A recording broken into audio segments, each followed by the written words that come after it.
Halo semuanya, perkenalkan nama saya Natalia Fakarina, mahasiswi UNJ dari Prodi Pendidikan Kimia B Angkatan 2021. Pada kesempatan kali ini, saya akan menjelaskan hasil proyek saya dari awal hingga akhir, dari bagaimana saya menentukan analisis kasus saya hingga solusi yang saya berikan. Awal mula saya membuat proyek ini adalah untuk memenuhi salah satu mata kuliah saya, yaitu mata kuliah STEM. Akhirnya, saya mencoba menganalisis nih peristiwa-peristiwa yang ada di sekitar saya dan melihat bahwa ternyata cukup banyak gitu ya anak Indonesia yang masih terlihat kurang nutrisi dilihat dari proporsi tubuh mereka. Berdasarkan analisis tersebut, akhirnya saya memutuskan gitu ya untuk memilih topik tentang SDGs atau Sustainable Development Goals nomor 3, yaitu kehidupan sehat dan sejahtera dengan topik stunting dan gizi buruk.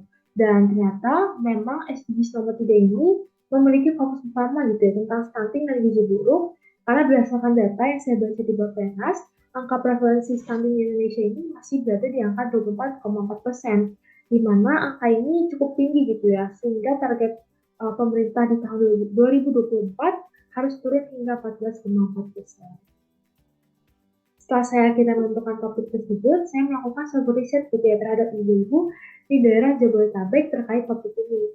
Nah, kenapa saya memilih ibu-ibu? Karena awal mula anak menderita stunting dan gizi buruk ini bisa dimulai dari masa kandungan hingga anak berusia 2 tahun.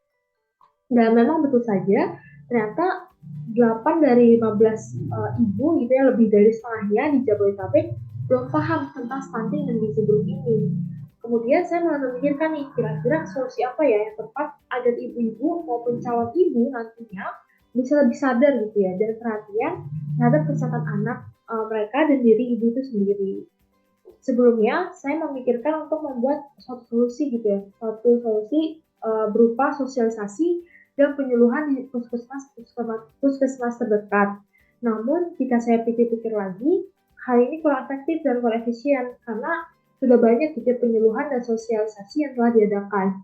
Akhirnya, setelah berdiskusi dan meminta masukan dari orang-orang sekitar, saya memutuskan untuk membuat suatu aplikasi yang di dalamnya itu tidak hanya berisikan informasi seputar stunting dari gizi buruk atau kesehatan ibu dan anak, tapi bisa dikembangkan lagi gitu ya menjadi aplikasi yang sangat bermanfaat dan tentunya mempermudah ibu-ibu di Indonesia. Sempat melintas di benak saya kayak nggak mungkin gitu ya, karena saya bukan ahli gitu di bidang ya, desain teknologi maupun desain grafis.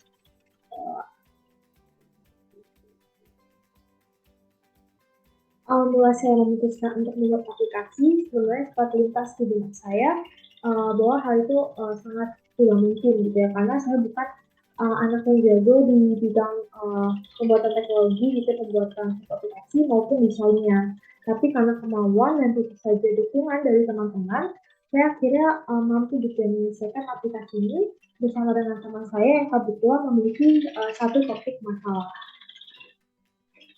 Sabar ekstra gitu ya agar hasilnya rapi, bagus, terus maksimal juga. Nah, dalam proses pembuatan ini, saya juga tidak bisa terlalu mendesain dengan baik gitu ya, karena saya mengerjakan proyek ini dekat gitu ya dengan deadline-nya, jadi udah agak mepet gitu ya. Jadi hasil yang diperoleh sudah baik, namun belum maksimal banget.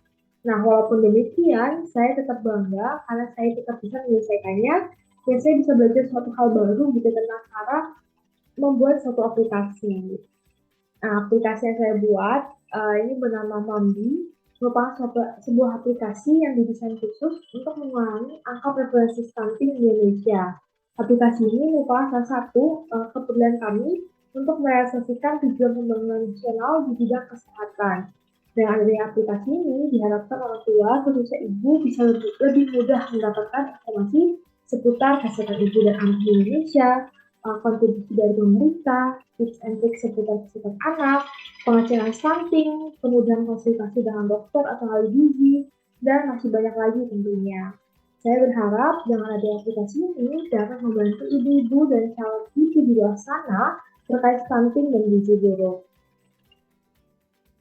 Jika ditanya tentang indikator kesuksesan hasil proyek saya adalah dapat dilihat dari banyaknya pengguna yang mendownload aplikasi tersebut dan memberikan review yang baik gitu ya, serta di kemudian hari juga di masa depan dapat menurunkan angka stunting dan gizi buruk di Indonesia.